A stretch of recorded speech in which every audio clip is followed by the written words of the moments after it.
Assalamualaikum warahmatullahi wabarakatuh.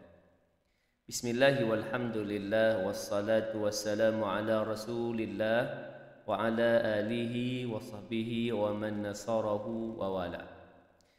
Alhamdulillah, pada kali ini kita akan meneruskan pengajaran dan pembelajaran untuk tajuk yang keempat bagi tahun 2 semester 3, iaitulah hadis kefahaman.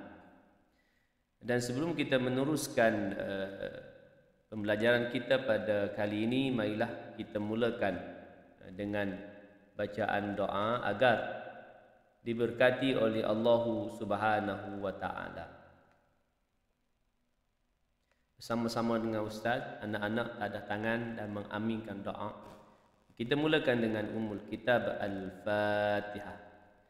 أعوذ بالله من الشيطان الرجيم بسم الله الرحمن الرحيم الحمد لله رب العالمين الرحمن الرحيم مالك يوم الدين إياك نعبد وإياك نستعين اهدنا الصراط المستقيم صراط الذين أنعمت عليهم غير المغضوب عليهم ولا الضالين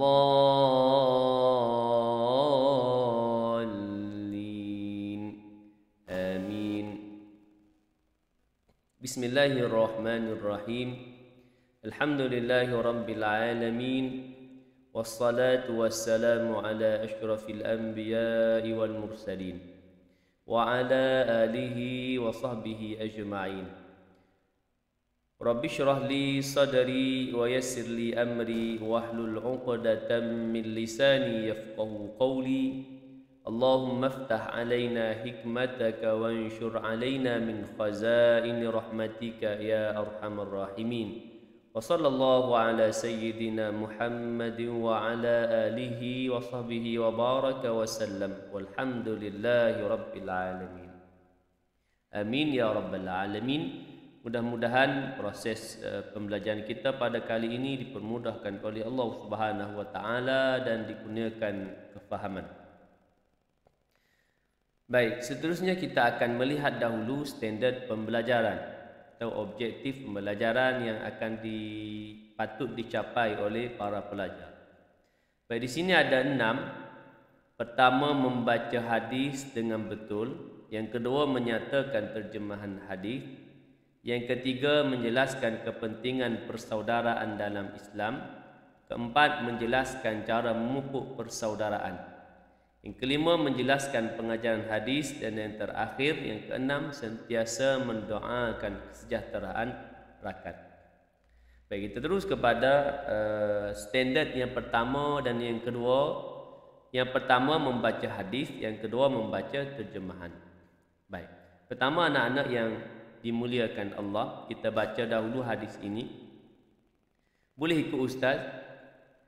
An Abi Hamzah Anas bin Malik radhiyallahu anhu khadimi Rasulillah sallallahu alaihi wasallam anin Nabi sallallahu alaihi wasallam qala la yu'minu ahadukum hatta yuhibba li akhihi ma yuhibbu li nafsihi. Kita ulang sekali lagi. An Abi Hamzah Anas bin Malik radhiyallahu anhu khadimi Rasulillah sallallahu alaihi wasallam عن النبي صلى الله عليه وسلم قال لا يؤمن أحدكم حتى يحب لأخيه ما يحب لنفسه. Baik, mafhumnya atau maksudnya terjemahan daripada hadis ini, an Abi Hamzah Anas bin Malik radhiyallahu an, daripada Abi Hamzah Anas bin Malik radhiyallahu an, telah bersabda Rasulullah sallallahu alaihi wasallam, la yu'minu ahadukum hatta yuhibba li akhihi ma yuhibbu li nafsihi. Tidak beriman seseorang kamu sehinggalah ia mengasihi saudaranya sebagaimana ia mengasihi dirinya sendiri. Kita ulang terjemahan dia daripada Abi Hamzah Anas bin Malik radhiyallahu anhu, khadimi Rasulullah sallallahu alaihi wasallam, khadam Rasulullah sallallahu alaihi wasallam. Ani Nabi sallallahu alaihi wasallam, bahawa Nabi sallallahu alaihi wasallam telah bersabda, la yu'minu ahadukum hatta yuhibba li akhihi ma yuhibbu li nafsihi. Tidak beriman seseorang kamu sehinggalah ia mengasihi saudaranya sebagaimana ia mengasihi dirinya sendiri. Hadis riwayat Imam Bukhari dan Muslim. Baik, itu dia matan hadis dan juga terjemahan daripada hadis ini. Kita pergi kepada standard pembelajaran yang ketiga, menjelaskan kepentingan persaudaraan dalam Islam. Hadis ini menjelaskan tentang persaudaraan, ya, iaitulah la yu'minu ahadukum hatta yuhibba li akhihi. Tidak beriman seseorang kamu atau tidak sempurna iman seseorang kamu sehinggalah ia mengasihi saudaranya sebagaimana ia mengasihi dirinya sendiri. Ini dari sudut persaudaraan dalam Islam. Hadis menerangkan tentang saudara sesama Islam. Baik. Kepentingan persaudaraan dalam Islam. Pertama, persaudaraan dalam Islam merupakan satu cabang iman yang wajib dilaksanakan. Yang kedua, memartabatkan syiar Islam. Yang ketiga, memajukan ekonomi negara. Juga memajukan ekonomi umat Islam. Inilah yang kita sebut sebagai support Muslim, ya. BMF, Buy Muslim First. Maksudnya kita membantu saudara seagama kita dalam bidang ekonomi. Baik. Jadi walaupun boleh jadi perniagaan saudara seagama kita mahal sedikit berbanding dengan yang lain, maka kita kena supportlah sebagai memajukan ekonomi umat Islam khususnya. Yang keempat, umat Islam menjadi kuat dan dihormati masyarakat lain dengan persaudaraan, dengan kita sebut perpaduan, ya. Bersatu padu. Yang kelima, menyelesaikan sesuatu masalah yang timbul dalam kalangan umat Islam dengan mudah. Yang keenam, mewujudkan umat Islam yang hidup aman dan sejahtera. Yang ketujuh, mengundang rahmat, barakah dan kemurahan rezeki daripada Allah Subhanahu wa taala. Ini antara kepentingan persaudaraan dalam Islam. Baik, terus yang keempat, menjelaskan cara memupuk persaudaraan. Bagaimana cara kita nak memupuk persaudaraan agar ia terjalin erat, kukuh, mantap. Pertama, sentiasa solat berjamaah di surau ataupun di masjid. Kerana disitulah tempat perhimpunan yang utama, khususnya bagi kaum muslimin untuk melaksanakan solat berjamaah. Cuma untuk detik dan tika ini dalam suasana PKP, kita tidak dibenarkan. Ya, nanti bila dibenarkan kembali, maka kita penuhkanlah kembali masjid surau kita untuk kita nak memupuk persaudaraan. Karena kita dalam pandemik hari ini, maka kita tidak berupaya untuk meneruskan kerana ia boleh menyebabkan mudarat yang lebih besar, keboleh jangkitan yang begitu cepat dan tinggi. Jadi sebab itu SOP garis panduan yang keluar kepada kita agar kehadiran masjid itu Allahumma salli ala sayyidina Muhammad ditentukan jumlahnya. Yang kedua, sentiasa menunaikan hak-hak persaudaraan seperti menziarahi saudara ketika sakit, memenuhi undangan, mendoakan orang lain ketika bersin dan lain-lain, memberi salam. Yang ketiga, menyertai aktiviti kemasyarakatan seperti gotong royong, menghadiri majlis kenduri dan lain-lain. Jadi dalam masa pandemik ni kita tidak dapat melaksanakannya. Tapi kalau nanti selepas selesainya pandemik ini dengan izin Allah mengangkat wabak ini, insya-Allah aktiviti-aktiviti ini adalah jalan untuk memupuk persaudaraan. Yang keempat, saling hormat, menghormati dan bersopan santun antara satu sama lain, sentiasa beradab. Yang kelima, sentiasa mengamalkan akhlak mahmudah dalam diri, mengamalkan akhlak-akhlak yang mulia dalam diri. Yang keenam, meletakkan kepentingan orang lain lebih daripada kepentingan diri sendiri, mengutamakan orang lain lebih daripada diri sendiri. Yang disebutkan dalam hadis, la yu'minu ahadukum hatta yuhibba li akhihi, maka dia cinta sayang kepada saudaranya seperti mana dia sayang kepada diri dia. Maka yang keenam ini mengutamakan kepada Allahumma salli ala Muhammad saudaranya yang lain lebih utama. Baik. Kemudian yang kelima, menjelaskan pengajaran hadis. Apa yang dapat diambil pelajaran daripada hadis ini? Yang pertama, setiap umat Islam wajib mengasihi saudaranya seperti mana ia mengasihi diri sendiri. Seperti tidak memperlakukan sesuatu yang tidak diinginkan oleh diri sendiri. Maka umat Islam wajib mengasihi saudaranya seperti mana dia kasih kepada diri dia.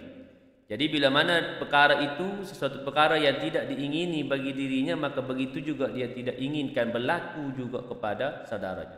Yang kedua, kita hendaklah sentiasa berakhlak mulia, kita berakhlak mahmudah dalam semasa bergaul. Semasa bergaul dengan orang lain, seperti tidak menyakiti orang lain, baik emosi dan jasmani, tidak menyakiti saudara kita. Yang ketiga, iman yang sempurna akan terhasil daripada pemupukan semangat persaudaraan dalam Islam. Yang keempat, kita haruslah sentiasa mengekalkan perpaduan sesama Islam demi kestabilan negara dan bangsa. Baik. Itu pengajaran daripada hadis ini agar kita dapat ambil manfaatkan dalam kehidupan kita. Dan yang terakhir, standard pembelajaran yang terakhir, sentiasa mendoakan kesejahteraan rakan. Baik, kalau kita tengok gambar di sebelah tu, ni rakan sejati. Ya. Jadi bila kita sayang kepada saudara kita, pasti kita akan titipkan doa kepada rakan kita. Setidak-tidaknya doa yang paling umum, Allahumma ghfir lil muslimina wal muslimat. Ya Allah, ampunkanlah dosa-dosa muslimin muslimat. Ya. Lagi cantiknya kita khususkan saudara kita, Allahumma salli ala sayyidina Muhammad yang kita sayang, sahabat sejati kita. Demikian juga saudara seagama kita, bukan sahaja yang dekat dengan kita, bukan sahaja yang kita bertemu dengannya, malah saudara seagama kita di seluruh pelosok dunia. Ya, seperti hari ini saudara seagama kita di Palestin ditindas dan dizalimi, maka kita titipkan doa agar Allah Subhanahu wa taala memberikan pertolongan kepada mereka, mempermudahkan urusan mereka dalam kehidupan. Baik. Sentiasa mendoakan kesejahteraan rakan. Mendoakan kesejahteraan rakan merupakan sunnah yang telah diamalkan para nabi dan turut diikuti oleh orang soleh. Mendoakan kebaikan orang lain menyebabkan doa tersebut kembali kepada kita. Kita doa kawan kita, malaikat mengaminkan doa, dan malaikat Allahumma salli ala sayyidina Muhammad disebutkan wa anta kadzalik, demikian juga kepada kamu. Jadi kita berdoa agar Allah Subhanahu wa taala beri kaya kepada kawan kita, maka doa itu kembali kepada kita. Maka masya-Allah tabarakallah, ya. Selain daripada kita mendoakan untuk sahabat rakan kita, maka secara tidak langsung sebenarnya kita mendoakan juga untuk diri kita. Yang ketiga, jika Allah perkenankan untuk menghilangkan kesusahan yang dihadapi rakan, maka orang yang mendoakan akan turut merasakan kesusahan juga dihilangkan kepadanya. Itu huraian kepada yang kedua tadi. Jika kita berdoa agar Allah menghilangkan kesusahan terhadap rakan kita, maka secara tidak langsung kesusahan yang ada pada kita itu Allah Subhanahu wa taala perkenankan ataupun Allah Subhanahu wa taala menghilangkan masalah, kesusahan, musibah yang berlaku kepada kita juga. Yang keempat, membudayakan doa selepas solat. Jadi dalam doa selepas solat ni kita titipkan juga doa-doa kepada sahabat-sahabat ataupun rakan-rakan kita yang lain agar mereka beroleh rahmat Allah Subhanahu wa taala, diberikan pengampunan, dikeluarkan daripada musibah kesusahan dalam kehidupan. Baik anak-anak yang dikasihi sekalian, demikian Ada 6 standard pembelajaran. Jadi Ustaz berharap agar anak-anak dapat memahami ke-6 objektif ini, standard pembelajaran ini. Bermula yang pertama, dapat membaca hadis.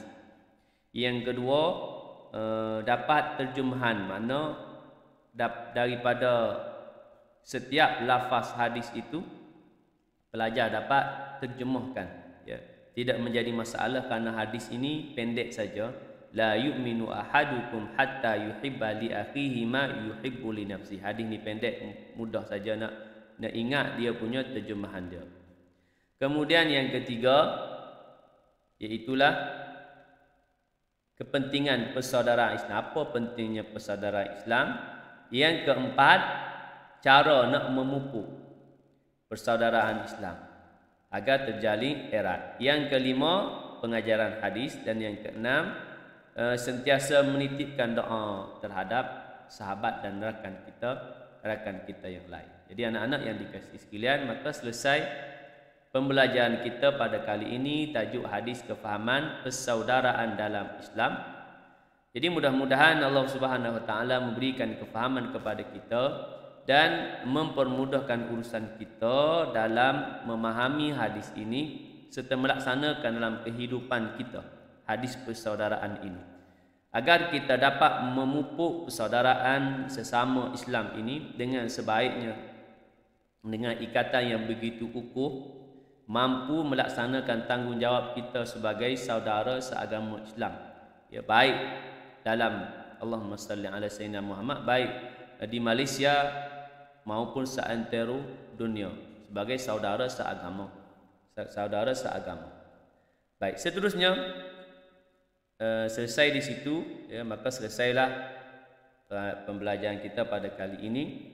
Ustaz berharap agar anak-anak semua dapat memahami pelajaran kita pada kali ini, kemudian dapat melaksanakan tugasan yang akan kita berikan, ya, kepada anak-anak kuis nanti. Untuk akhirnya, marilah sama-sama kita tangguhkan pertemuan kita pada kali ini dengan bacaan tasbih kafarah dan surah Al-Asr. Subhanakallahumma wa bihamdik asyhadu an la ilaha illa anta astaghfiruka wa atubu ilaik. Bismillahirrahmanirrahim. Wal 'asri innal insana lafi khusr illa alladhina amanu wa 'amilus solihat wa tawasaw bil haqq wa tawasaw bis sabr. Terima kasih atas penyertaan anak-anak semua. InsyaAllah kita akan bertemu lagi dengan tajuk seterusnya. Sekarang itu, wabillahi taufiq wal hidayah. Wassalamualaikum warahmatullahi wabarakatuh.